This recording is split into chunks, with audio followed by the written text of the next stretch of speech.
Welcome back to the Gutsiest Brands podcast, a show built around understanding the DNA of Gutsy brands by talking to the world's most innovative brand leaders.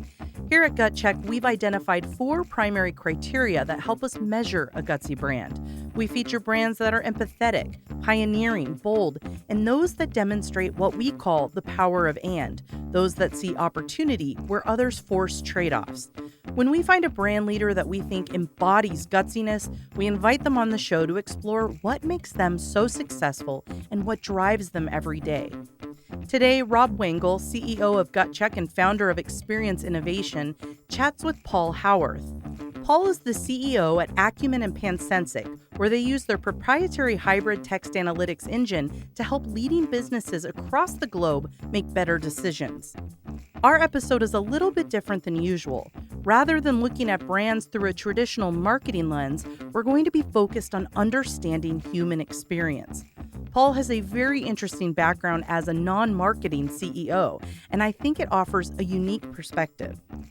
Today, he dives into his belief that the perseverance of personal struggle can lead to improved human understanding, and he even describes how his own personal struggles have led him to build businesses that help companies make better decisions by truly listening to people. Before we jump into the interview, I want to caution listeners that this episode contains references to suicide. For anyone who may need support, we have resources linked in our show notes. Now let's kick back and enjoy another episode of the Gutsiest Brands podcast.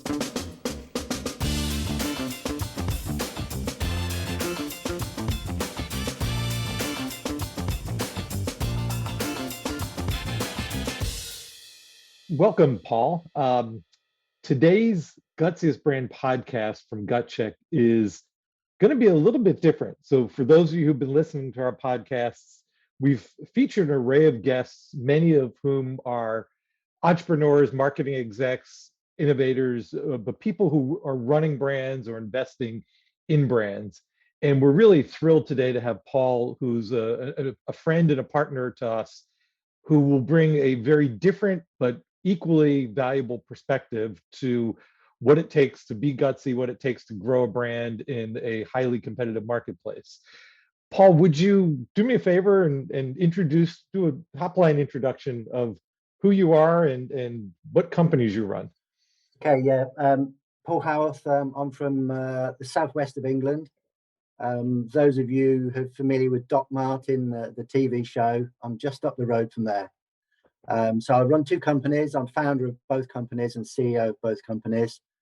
Pansensic, who basically we analyze consumer experiences, their comments, narrative, the text, and out of that analysis, we help our clients to improve products, services, brands, that kind of thing. And the other company, Akuman, we analyze patient experiences and help the healthcare systems deliver better services. And we're also moving into mental health because we feel our technology is bang on the money in that space as well. So what in the world do you know about brands? Well, my background is farming. So branding to me is when you grab hold of a cattle or a bullock and you tie it up and you stick a hot thing on its backside so you know what tribe it belongs to. So from my kind of perspective, it's something similar to that. It's a bit tribal, people want to belong to a tribe. So I don't really know very much about brands at all, Rob, to be honest. I'm learning more as I'm working with you guys. But I'm not an expert. I just, I'm not really a follower of brands. All I know is that, you can buy a $2 t-shirt, stick a 50 pence brand on it and sell it for $100. And kind of, that's pretty good return. So, I do see how you just integrated pence and dollars, but that was good. Pence and dollars, I'm sorry about that. I'm not. You're a multi-currency kind of guy. Yeah, I'm hanging somewhere in the middle of the Atlantic, Rob. That's the reality. That's perfect. So I think our audience is going to discover you know a lot more about brands because you know an awful lot about people, and that's why we're really excited to have you today. So You mentioned farming. Tell us a little bit more about your journey. My love is farming. That's where I started out in life. Very much at the bottom of the ladder. And by the time I was 25, I had a very small farm of my own. And then I had two pretty devastating farm accidents. And I had to completely change from being a very physical person and somebody that was very innovative, even in agriculture. I had to basically get a desk job. So it kind of changed my life completely, really. So I got a desk job working for my father because I was pretty much unemployable following the accidents. And then I sort of went from there, really. 23 years later, I had an operation that basically put me back on my feet again. But I lost the best part of my life to what was pretty traumatic stuff, really. But interestingly enough, it's the trauma that has made me kind of the person I am, and made me really inquisitive and just interested in all things psychology and understanding people. Because I used to really understand my cows really well.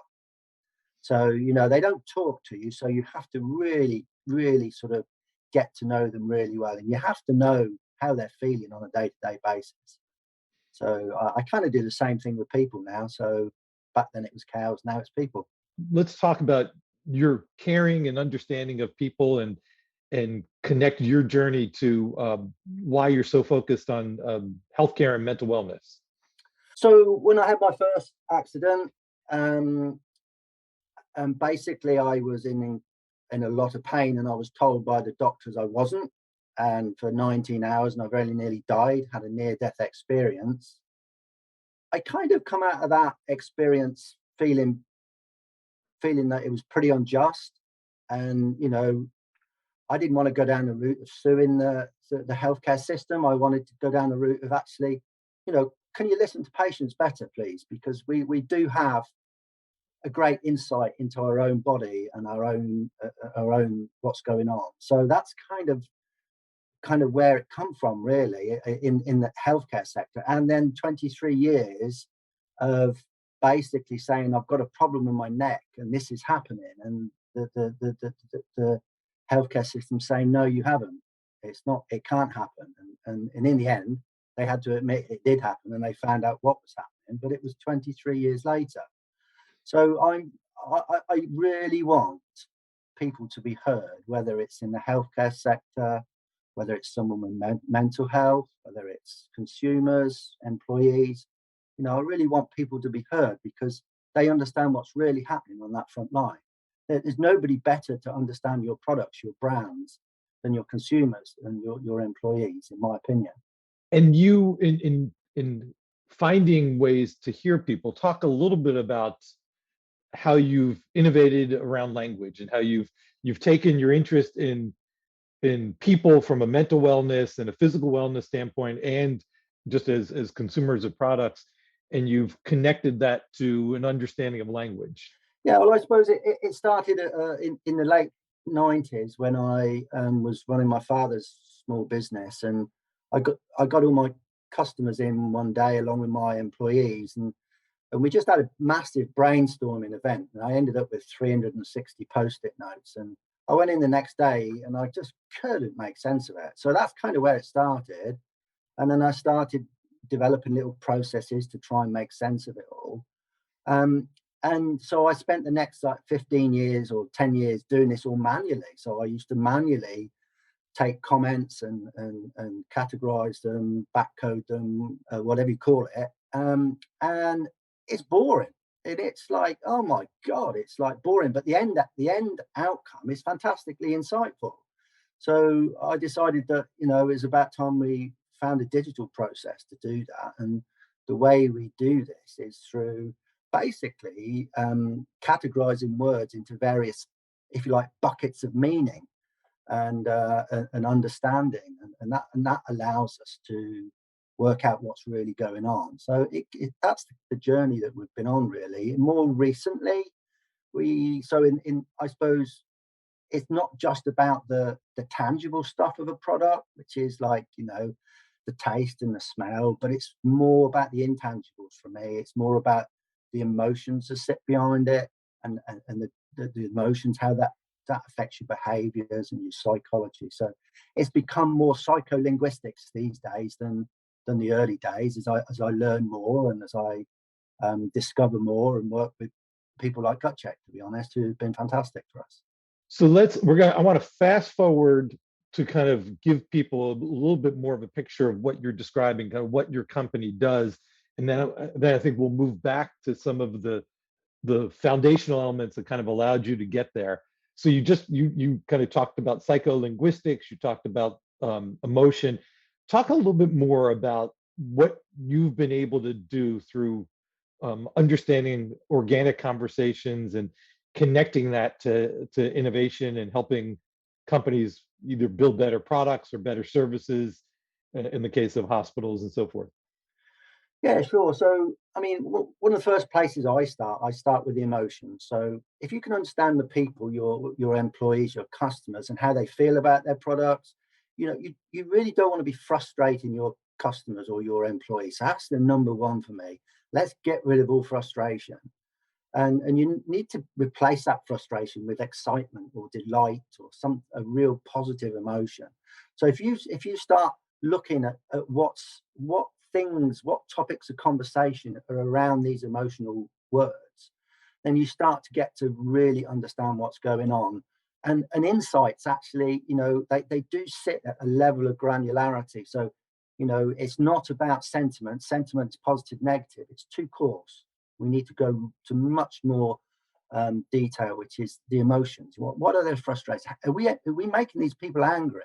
I know I did a project once, and the product was actually making people fearful.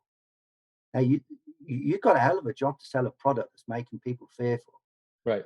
So so it's all about those emotions and that intangible stuff, the real reason and the good reason people do things. And, the real reason why I like something is not the good side. It's so different from the good reason.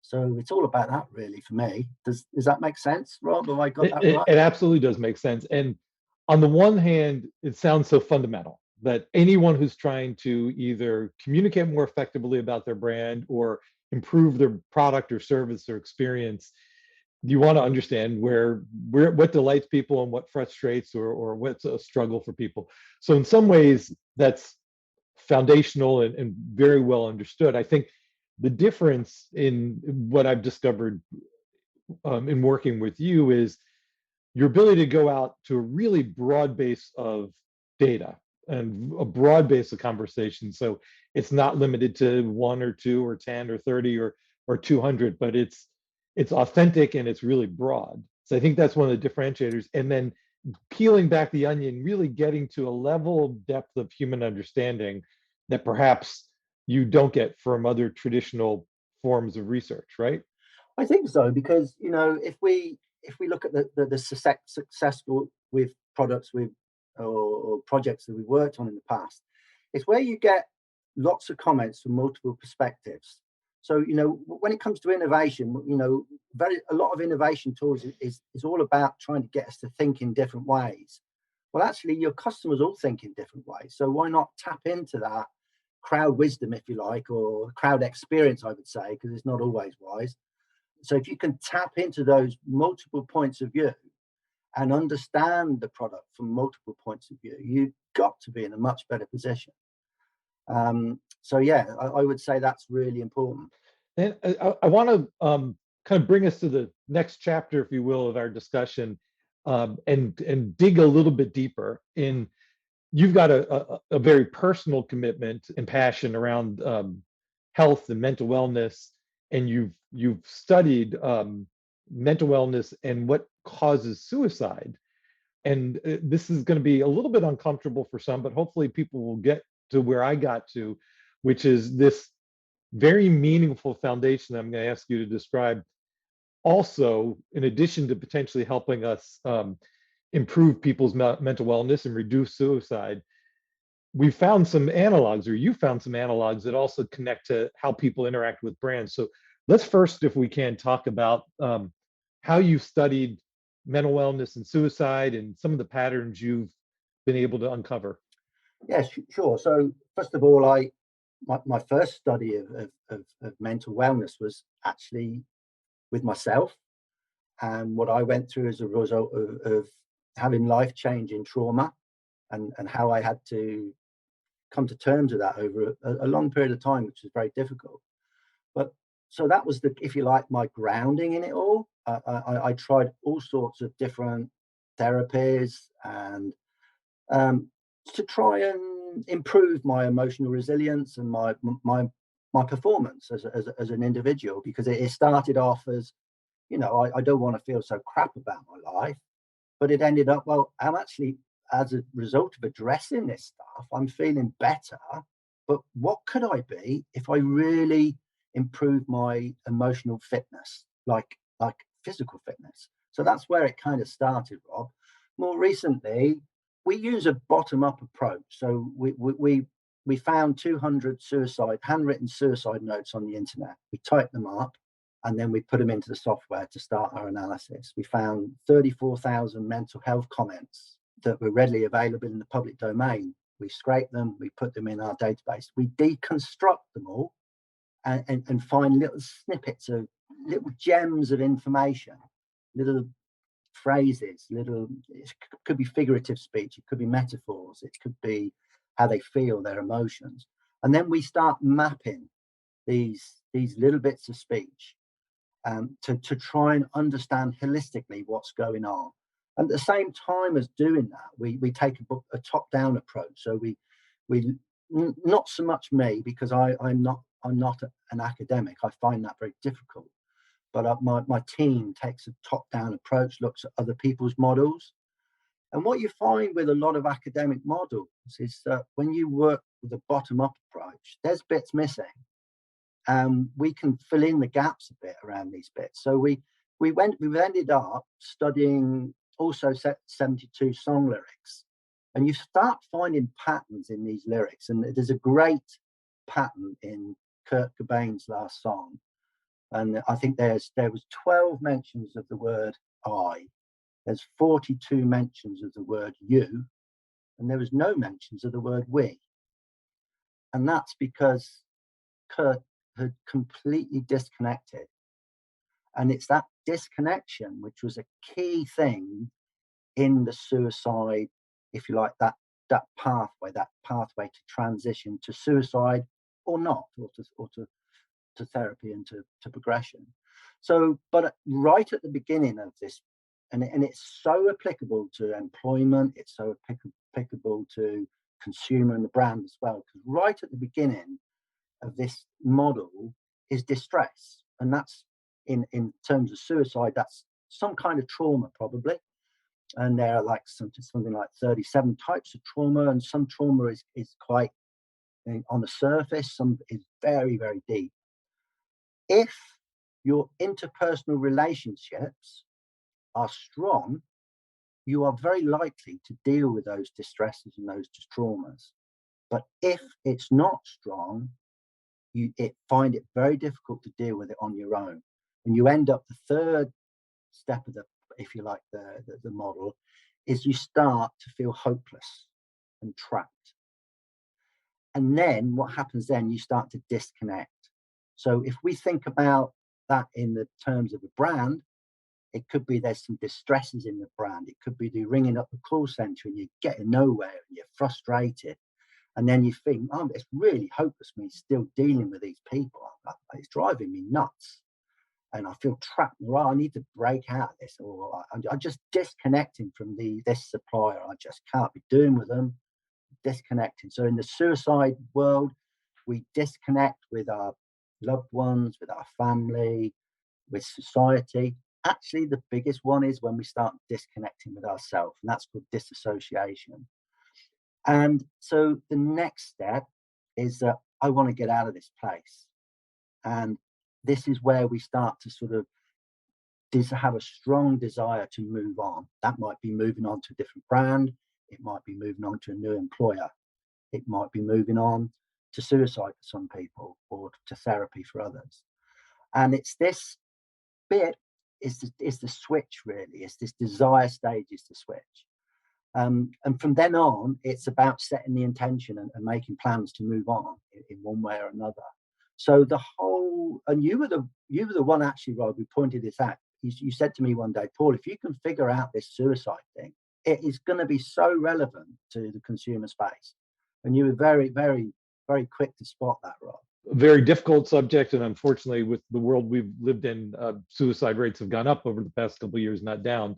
So I know you've got a personal mission, which I think many people share, in helping to make sure that at that inflection point, at that decision-making point, you can help people make the right decision and find a way to actually address their situation and make progress in their lives.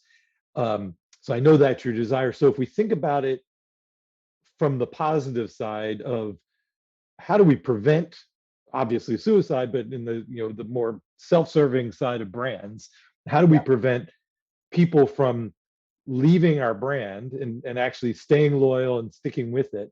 Tell me a little bit about what you've discovered is you think the big difference between those that you just feel frustrated and it's hit a breaking point where they want to make a change versus those who will stick with something.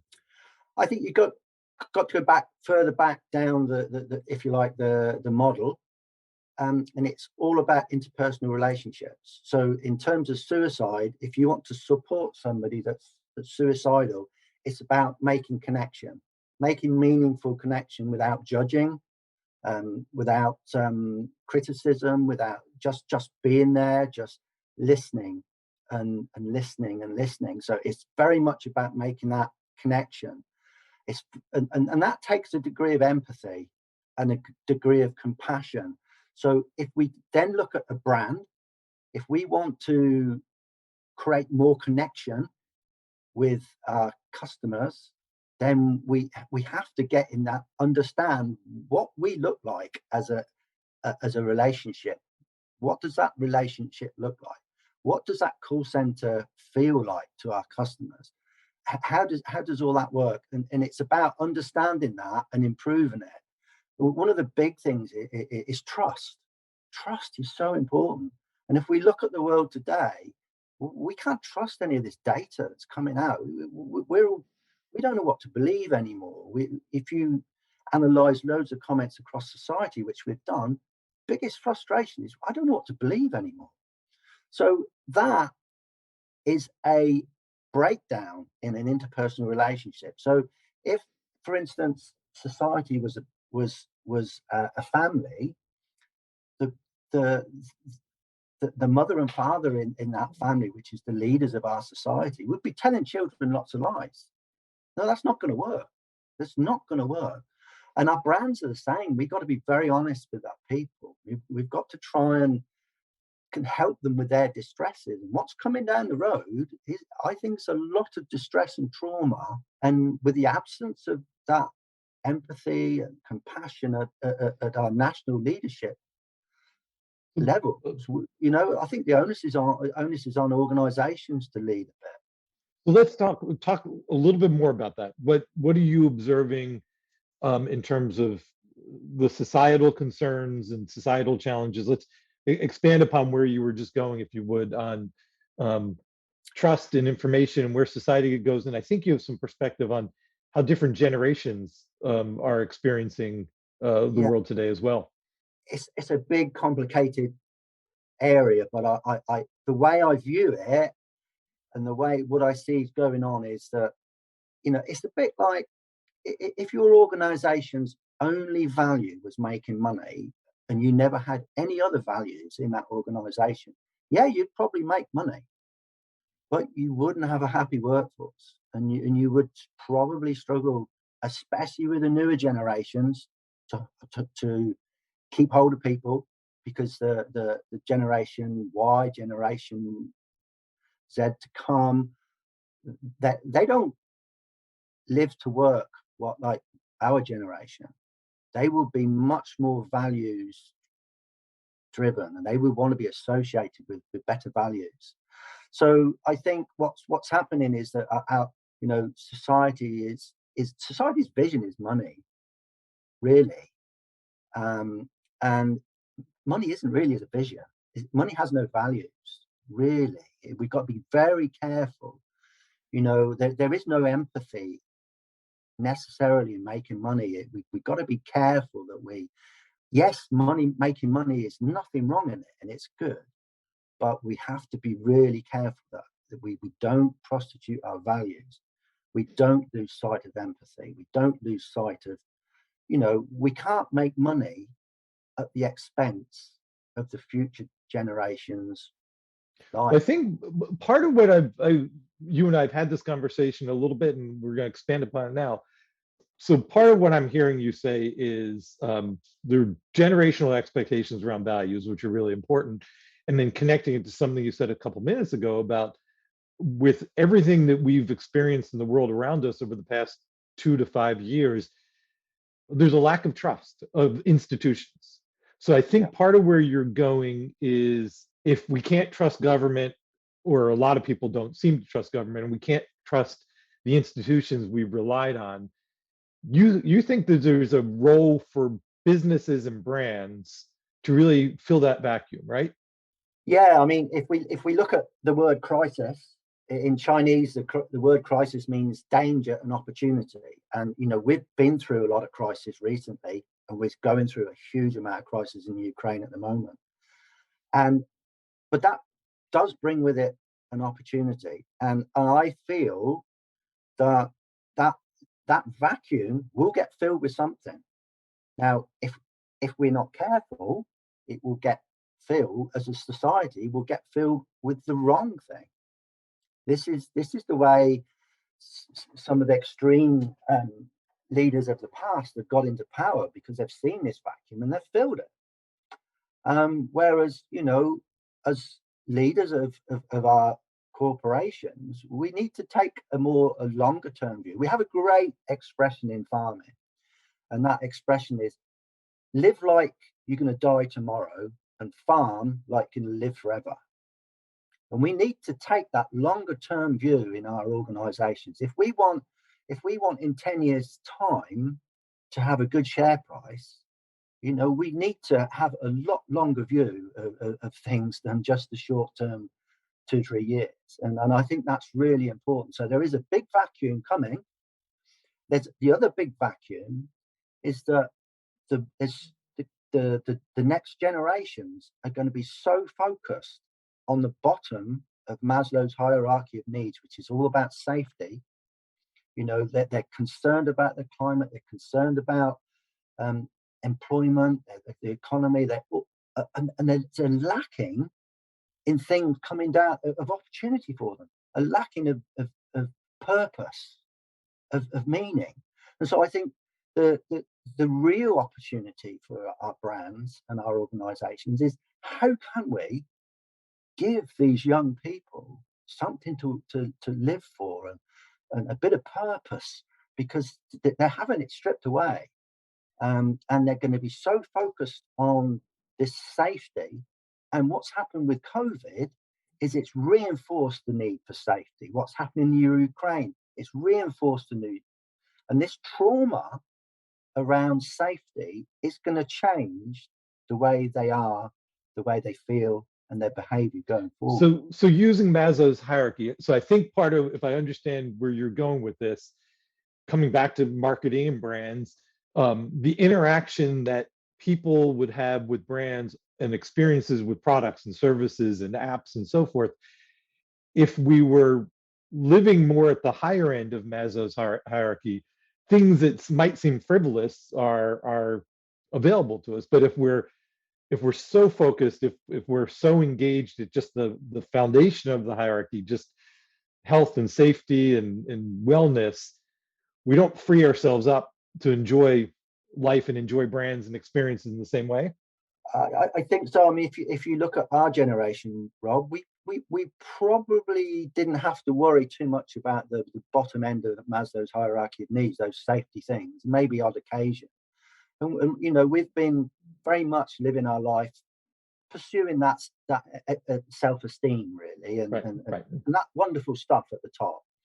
And so with a lack of that, and I think the lack of that is coming, society moves into this disconnect phase. So if society was a person, society would be heading for a breakdown, because there's so many distresses and so many interpersonal relationships and disconnects with society and its leadership. So all that lot is just points to me that there's opportunity there for the gutsy brands, if you like. So let me bring you back to something. You were so two things I want to come back to. So one is the idea that very strong relationships, really strong connections are essential. I'm going to challenge you because earlier you said something to the effect of money. If everything is about money, money doesn't have value. You can still make money without values.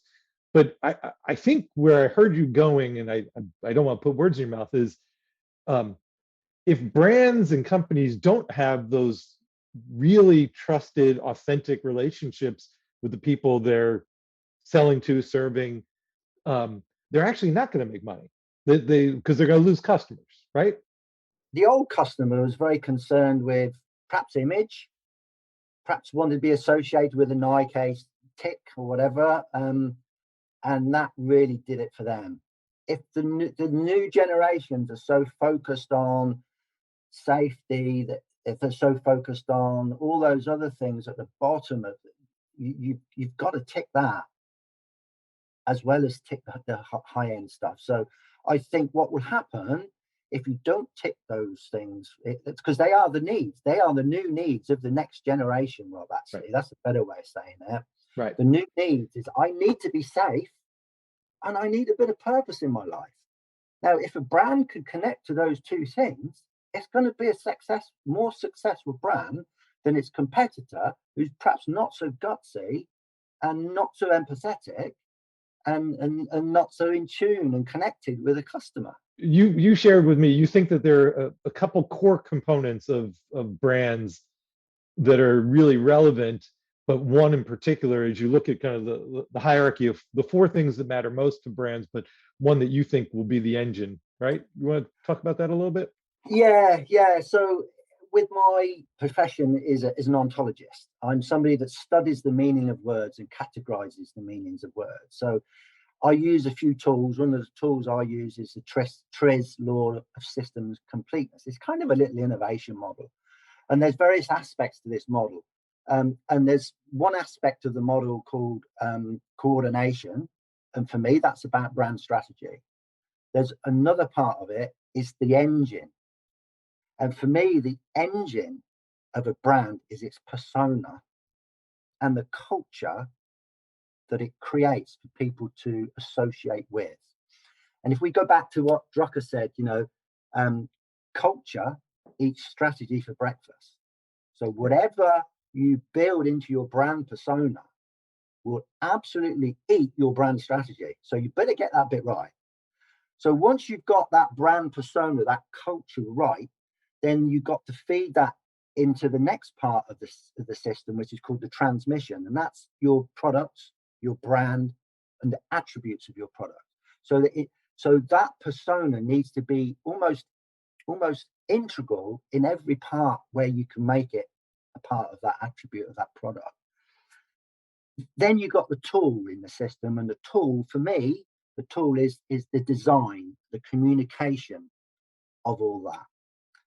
And so you've got your engine, your persona, you build it into every aspect of the product, and then you market and you design and you appeal to people. And then the final part of, or the last part of that is called the interface. And the interface is actually the connection. Am I really making a connection with my consumers? Am I really making that connection with my staff and my employees? That's going to be a bigger one going forward, I think, staff and employees. And the final part, which is where we come into play, in a system like that, what's the feedback loop? If you haven't got a strong feedback loop, taking that, understanding that connection and feeding it into your brand strategy, then you're missing a huge part of a brand, in my mind. Gosh, I know very few companies or brands or hospitals that don't have some kind of feedback loop. They do surveys, they whether it's customer experience or how they experience a brand. So most companies have something, but the difference, I think, is a lot of that's superficial. That a lot of that is not leading with empathy to really uncover the emotions that drive behavior and the emotions that can really drive the connection and the persona that you're speaking of. Is that fair? I think it is fair. I think if we look at society as a whole, it's very easy to analyze the wrong data or corrupt data or distorted data or selective data. And that willful blindness of society to actually select the data that suits the personal agenda is something that is a worry. And I think in the brand world, and we really need to understand what consumers really think, what their experience is really like, and we have to find better ways. When I and I don't get this from GutCheck, but some of the stuff, the comments I get are like, I did a whole project and the average length of the comment was 7 words. You are not engaging with your customers if your average length of comment is 7 words. And there's very little emotion in it. If there's no emotion in a comment, they're not engaged. And then you're making decisions based on that. You've got to get that right. You've got to it's the quality of that data that you solicit is so important in a world where there's all sorts of fakery going on. In my mind, that's where we need to the better data that we put into the system, the better insights we get out. I'm going to take you to a new place that's related to exactly where you're going. You've got a perspective on the world from just raw data to what does insights really mean, and I think you have a vision of working towards wisdom. Talk a little about where you see that path of just taking raw data and turning it into something that could go as far as wisdom. Oh, I could spend all day on that, Rob, and I could. So, and how do you distill that whole topic into a couple of sentences? I think it's all to do with the wisdom evolution trend, data, information, knowledge, and wisdom. We cannot jump from knowledge to wisdom. We don't understand wisdom well enough. What we can do, we can insert insight after knowledge. So we've got all this knowledge, the experience of our consumers, the experience of our staff is their knowledge. And we can give a better understanding of that knowledge by actually analyzing it in a granular way at the relationships between things and things and people and people and people at that really granular level. That's where the insights hide, because I've been looking for them for ages. When it comes to wisdom, it's a whole new thing completely. So I have some ideas about wisdom. I've looked into that area a bit, and I've been, wow, there's such a lot there. So for me to understand wisdom, what I should be doing is I should be taking 40,000 wise quotes over millennia and taking them at the very snippet level, snippets of that quote, and creating a big holistic map to understand the DNA of wisdom.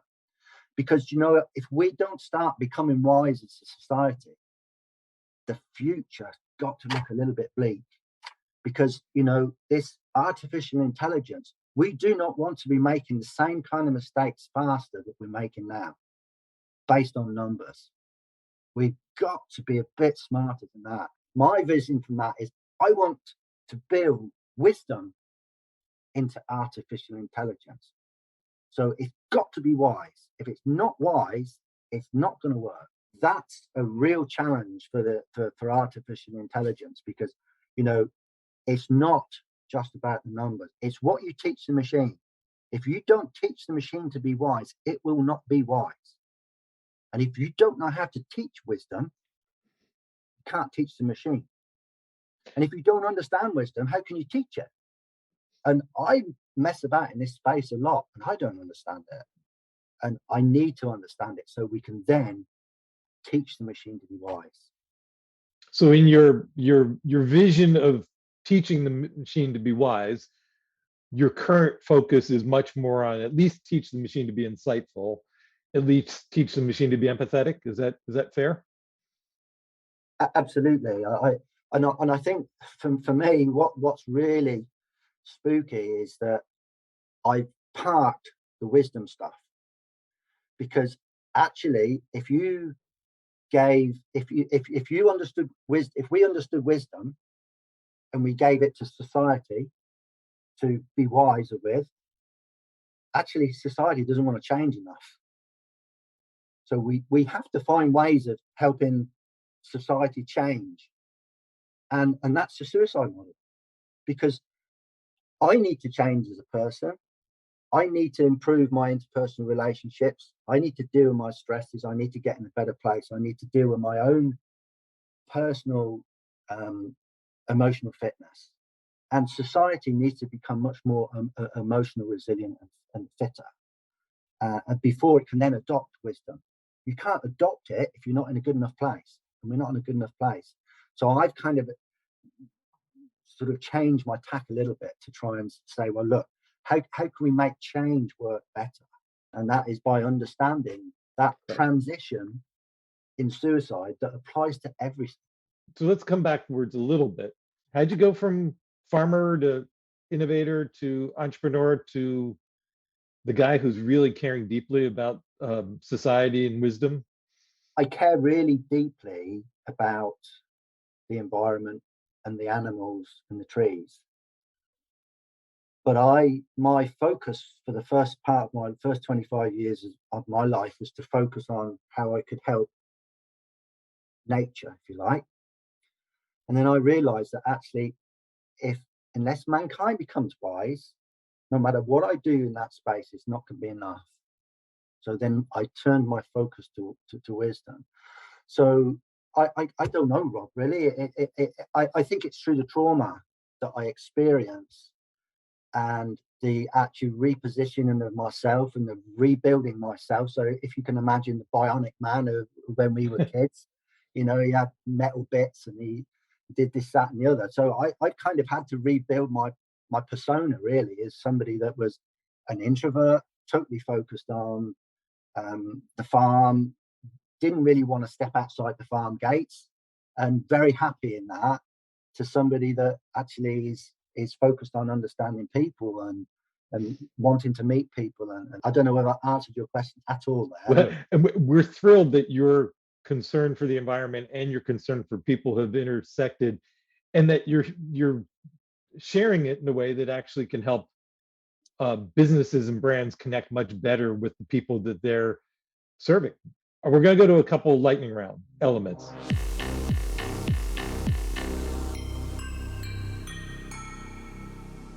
So we believe there are 4 elements of Gutsy brands, and I'd love you to just make a quick comment or an example of something you've experienced as an entrepreneur who's created and invented so many different things. The role of leading with empathy. What does that spark for you?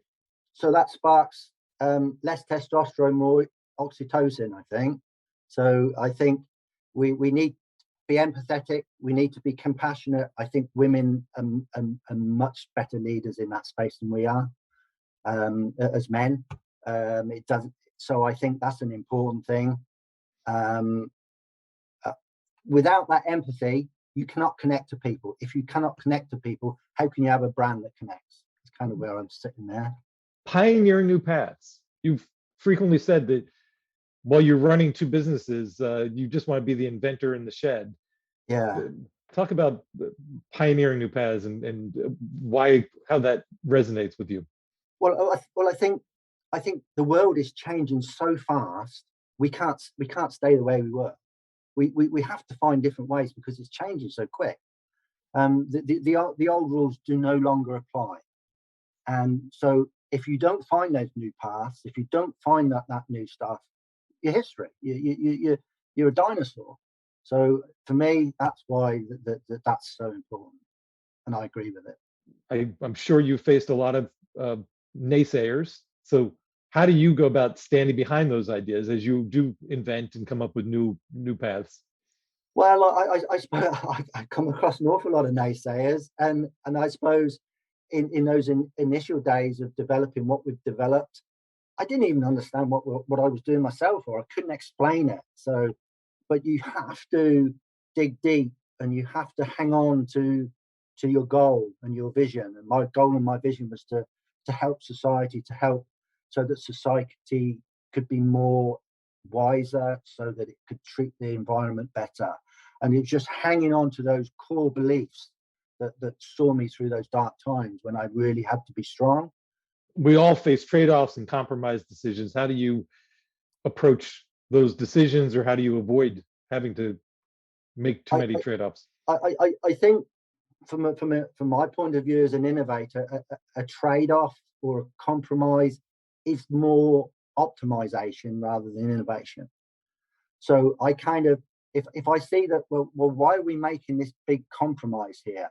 Is because we're too lazy to innovate, I think, maybe. So I would say, look, the compromise, yes, sometimes we do have to compromise, of course we do, but compromise can stand in the way of innovation. So we do need to be, those opportunities, we just need to, it's not about compromise, it's what can we really do that's different here and exciting. It's got to be exciting. You brought up some pretty significant topics here about society and safety and feeling that we're able to just satisfy the most foundational elements of Maslow's hierarchy of needs. You've talked about suicide. On the one hand, it could be a real downer. How do you turn that all into a positive, and why does it all matter to brands? Why you're talking about some very lofty topics. How does it really approach, and why, and how does it connect to brands?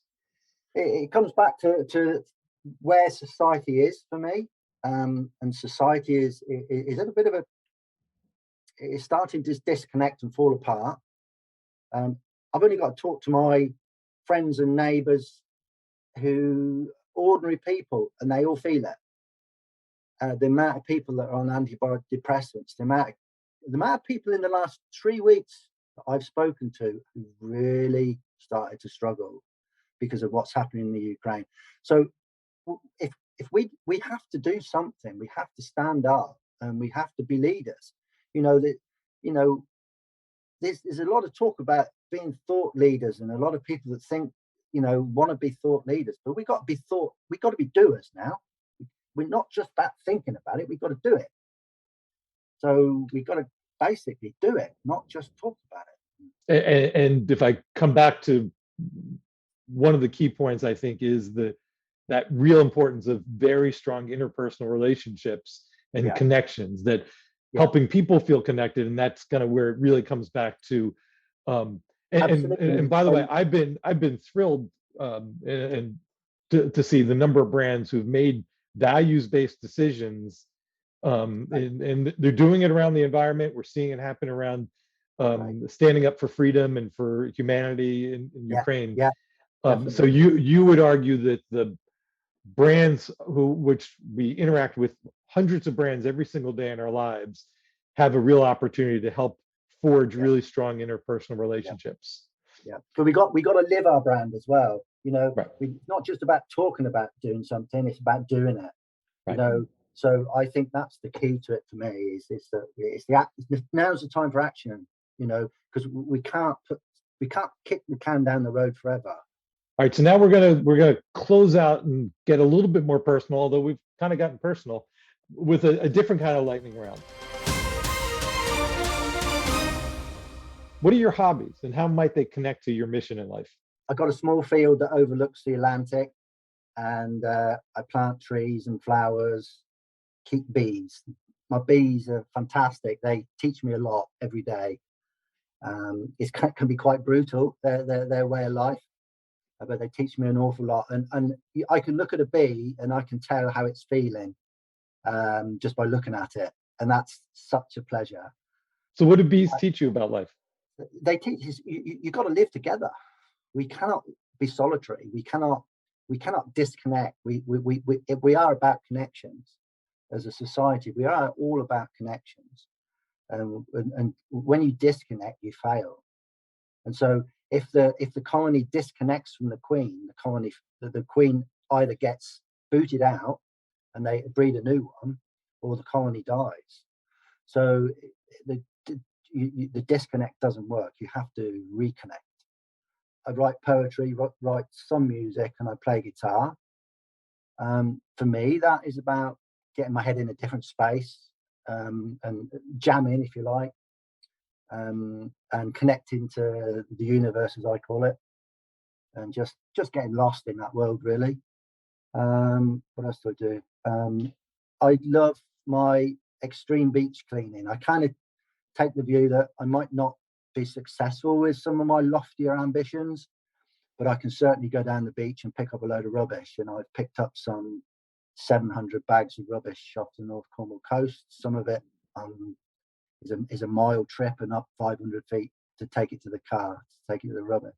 So for me, that one's a lovely way of exercise with a purpose. I'm writing a book at the moment, and my sister, which I'm having great fun doing. And that's basically just trying to bring all these threads together in a similar way that you've managed to do with me this afternoon, Rob. So that's great. Yeah. All right, I'm gonna hit you up with a couple more. Okay. You're not a brand guy, but tell me either the first or your best memory of a brand from your childhood. That was really quite easy. It was my Wrangler jean jacket, Rob. I loved it, and you know what? I'd have one now, but there's nothing worse than looking at an old guy in a Wrangler jean jacket. Well, it depends on if you put a cowboy hat on or not. Oh, there you go. Yeah. All right, favorite musician. Well, that's a difficult one. So my favorite musician has to be my daughter Xenia, who she's fantastic, but I suppose I'm biased, and it kind of changes. So at the moment, it is Terry Collier, who's a soul singer, fantastic voice. I love his stuff. But I guess it has to be who's survived over the longest is David Gilmour, Pink Floyd. Yeah. All right. So you gave us three, and I think your your daughter wins. Your daughter wins. My daughter wins, definitely. Yeah. And I believe that might be her picture over your shoulder. It is. Yeah. Absolutely. Yeah. And then we are building a Spotify playlist with all the guests who've been very thoughtful and sharing their wisdom on our Gutsiest Brands podcast. What is the one song you want on our Gutsy brand playlist? It's a song called The Butterfly by a group called Mad Dog McRae, and you will never have heard of it. And the reason is because the butterfly is such a transformational creature, and we do need to transform our brands, our society, our businesses. But the real reason is that the song just connects me to the universe, which gives me all my ideas. And I love that connection through that music. It's a beautiful song. My sweet butterfly, fly and fly.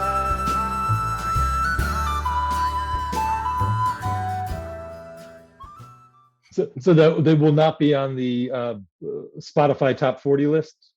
It won't be on the Spotify, but I did check it is on Spotify, so you will be able to connect it up. Excellent. So this has been really great, and I want to thank you for those who are listening. Both Akuman and Pansensic, the two companies that Paul has founded and continues to be the leader and steward of, really live at the heart of everything we just heard from Paul, which is being rooted in a deep concern for where we go as a society and where we go as people, but then connecting it back in a way and inventing an understanding of language, an understanding of technology in a way that allows employers and healthcare systems and brands to find those much stronger connections to people that go well beneath the surface and allow for real interpersonal, long-lasting relationships. And Paul, thank you so much for sharing perspective and having a real purpose that does allow us to connect really big ideas to day-to-day strategies and tactical ideas.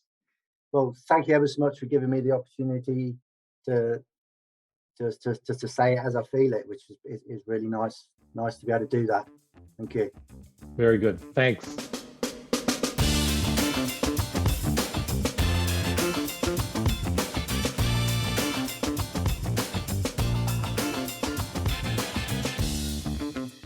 Thanks again for joining us for another episode of the Gutsiest Brands podcast. If you haven't already, be sure to hit subscribe so you don't miss our next episode. If you like what you're hearing, please consider sharing our episode with a friend and leaving us a 5-star review. See you next time.